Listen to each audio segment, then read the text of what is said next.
समाधान पुसता काही, म्हणती बोली जे ऐसे नाही, तरी ते कैसे आहे सर्वही निरोपावे. मुक्याने गुळ खादला गोडी नये सांगायाला, त्याचा अभिप्राव मजला निरोपण कीजे. अनुभव ही पुसो जाता, म्हणती नाही की सांगता, कोणापासी पुसो आता समाधान. जेते अगम्य सांगती नये माझिये प्रचिती, विचार पैसे माझे चित्ती ऐसे करावे. ऐसे श्रोत्याचे उत्तर, याचे कैसे प्रत्युत्तर, निरोपिले तत्पर होऊन ऐका. श्रोता सद्गुरूला प्रश्न करतोय की महाराज, तुम्ही काय सगळं सांगताय पण माझ्या ते काय लक्षात येत नाहीये. तुमचा अनुभव कोणता आहे? तो अनुभव आहे की अनुभवाशिवायचा अनुभव आहे? तुम्ही जे काही तुमचं सांगताय ते काही माझ्या लक्षात येत नाहीये. तेव्हा सद्गुरू सांगतायत, समर्थ सांगतायत, त्याचं स्पष्टीकरण ते इथे आहे.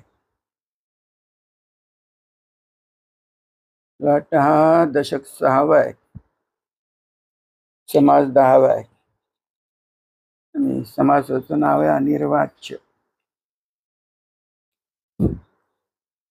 सद्गुरू असं म्हणतायत, असं बघा, आता जी तुमची वास्तविक स्थिती आहे, ज्याला तुम्ही जन्म म्हणून म्हटलेला आहे, आणि जन्मानंतर तुमच्या अनुभवाला जे काही येत आहे ते तुम्ही खरं मानताय, आणि ते खरं कसं आहे ते सगळ्यांना सांगताय, कारण ते तुम्हाला सांगता येत आहे. का सांगता येत आहे? तुमच्या दृष्टीला पडत आहे. दृश्य म्हणून जे काही ते तुम्ही समजता, ते तुम्हाला कळतंय, आणि तुम्ही स्वतः सुद्धा स्वतःला या दृश्यामधलेच मानतात देह म्हणून.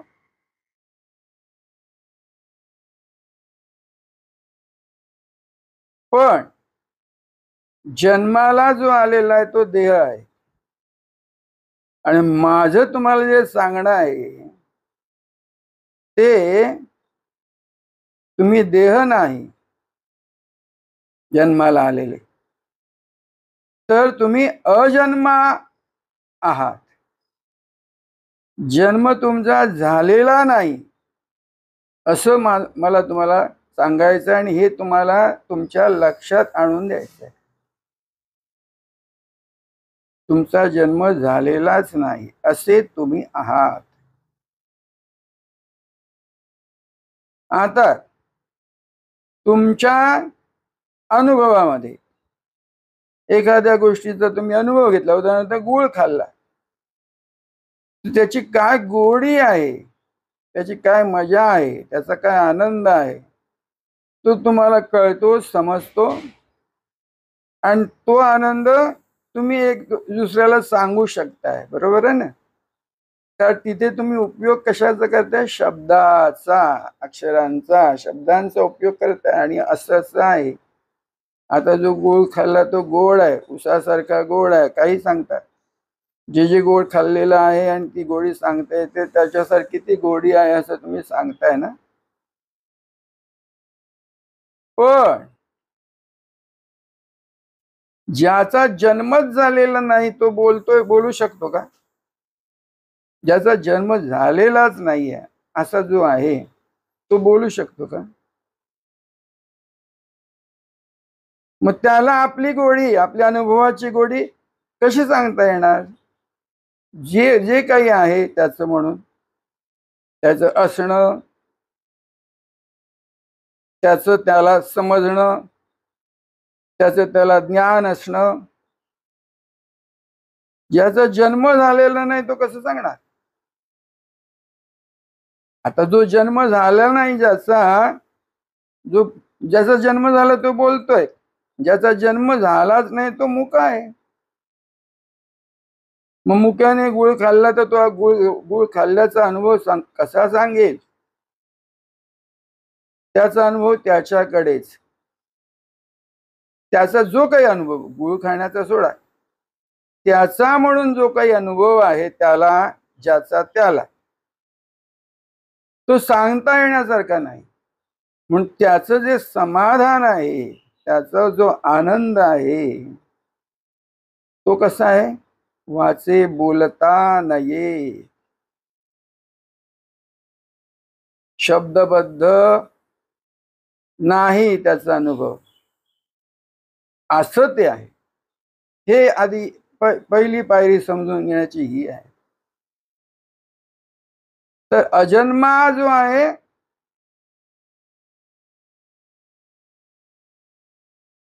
त्याचं असणं जे आहे ते त्या जन्म अनुभवामधलं ते नसल्यामुळे, त्याचं असणं अनुभवजन्य नसल्यामुळे ते व्यक्त म्हणजे स्पष्ट तुमच्या दृष्टीने कसं दृष्टीला दिसणार, कानाने ऐकू येणार, बोलून सांगता येईल असं, ज्याचा वास घेता येतो असं, काय काय स्पर्श ज्याचा होतो असं, एकंदरीत काय 5 ज्ञानेंद्रियांनी जो अनुभव येतो आहे त्याच्यासारखं त्याचं 5तलं असणं नसल्यामुळे, त्याचं असणं या 5तलं नसल्यामुळे ही त्याची गोडी त्याच्या ठिकाणीच आहे. म्हणून त्याला काय म्हटलंय? अनिर्वाच्य म्हटलेलं आहे. अनिर्वाच्य आहे. बर, ते अनिर्वाच्य आहे, ते आहे तसंच आहे. ते जन्मत नाही म्हणून मरतही नाही, कोणत्या आगीत नाही की उगीत नाही, असं ते आहे. म्हणून निरंतर आहे, त्याचा अंत नाही, अनंत आहे. कारण त्याचा आदी नाही, जन्म नाही, आदी नाही, अंत नाही, अंतरच नाही कोणतं, म्हणून ते निरंतर आहे. कुठेही जा ते तिथे आहे. आता इथे आहे, याच वेळी ते आणखी कुठे तुम्ही म्हणाल तिथे आहे, तुम्ही समजाल तिथे ते आहे. तुमची कल्पना सुद्धा जिथे पोहोचू शकत नाही तिथे ते आहे, म्हणून ते कल्पनातीत आहे. म्हणून ते निर्विकल्प आहे. निर्विकल्प आहे ते जे असणं आहे, ते स्वरूप म्हणून ते स्वरूप आहे. ते ज्याचं त्याचं स्वरूप आहे, शब्दात अनुभवात नाही. म्हणून ते अनिर्वाच्य आहे. अनिर्वाच्य लक्षात घ्या. मग आताच हे तुमचं आमचं सगळ्यांचं पाचातल्या म्हणजे कळते ना, पृथ्वी आप तेज वायू आकाश, याच सगळं आहे, ते अनुभवातलं आहे. म्हणून ते एकमेकाला समजावून सांगण्यासाठी काही उदाहरण देऊन सांगता येतं, वानगी देऊन, दाखला देऊन, असं आहे असं आहे. कळलं की कहा तो म्हणतो समोरचा, हो समजलं, आता समजलं. तर मुळामध्ये जे आहे, ह्या सर्वाचं मूळ जे आहे, भगवंतानी म्हटलेलं आहे, 5वा अध्याय, मला काय सांगता येत, ऊर्ध्व मूलमध शाखम अश्वत्थम प्रावुरव्यम, हा जो श्लोक आहे त्याच्यामध्ये, त्या अध्यायामध्ये ह्या संसार वृक्षाचं वर्णन भगवंत करतात. हा प्रपंच वृक्ष आहे त्याचं वर्णन करतायत. आणि असं म्हणतात हे जे तुमच्या दृष्टोत्पत्तीस येत आहे ते प्रपंच वृक्ष म्हणून जो आहे ते तुमच्या दृष्टीला येत आहे. मग ती फळं म्हणा, फुलं म्हणा, फांद्या म्हणा, त्याचं खोड म्हणा, हे जे काही दृष्टीला पडतं हे हे तुम्ही म्हणून पृथ्वी आप तेज वायू आकाशातलं जे काही आहे ते हे सगळं पसरलेलं आहे तुमच्या जीव जंतू सहित दृष्टोत्पत्तीस येणार अवघा संसार वृक्ष. श्लोकाची सुरुवात काय आहे त्या ऊर्ध्वमूलम अधशाखम. पण हा जो संसार वृक्ष आहे त्याची उत्पत्ती कुठे आहे, त्याची मुळं कुठे आहेत, ती वर आहेत. मग तुम्ही आम्ही कल्पना करतो वर म्हटलं की आपलं लक्ष कुठे जातं, आकाशाकडे जातं, आकाशाकडे जातं, बरोबर ना. पृथ्वी आप तेज वायू आणि वर म्हटलं की आपण आकाशाकडे. आकाश सर्वत्र आहे, कुठे नाही असं नाही. आकाश सर्वत्र आहे, कुठे नाही असं नाही. आता याच समासामध्ये एका ठिकाणी समर्थाने म्हटले जिथे काय गाळून गाळून नभा असं म्हटलेलं काय ते. नभ म्हणजे आकाश. पृथ्वी हा तेज वायू पर्यंत गाळत गाळत गाळत म्हणजे मागे सरत चाळणीमध्ये आकाशापर्यंत आल्या. ते आकाश सुद्धा गाळून सोडून दिलं. ऐसा केला उभा जो अजन्म आहे तो तिथे उभा राहिलेला दिसतोय, जो अजन्म आहे. पाचातलं अवघड सांडलं, गळलं, गळून पडलं, त्याचं विसर्जन झालं. आकाश तेही गाळून सोडलं की जे उरलेलं आहे ते मुळाचं मूळ आहे. संसार वृक्षाचं म्हणा, तुमचं म्हणा, कोणाचंही म्हणा, जे दृष्टोत्पत्तीस येत आहे, अनुभवाला येत आहे त्याचं ते मूळ आहे, मुळाचं मूळ आहे.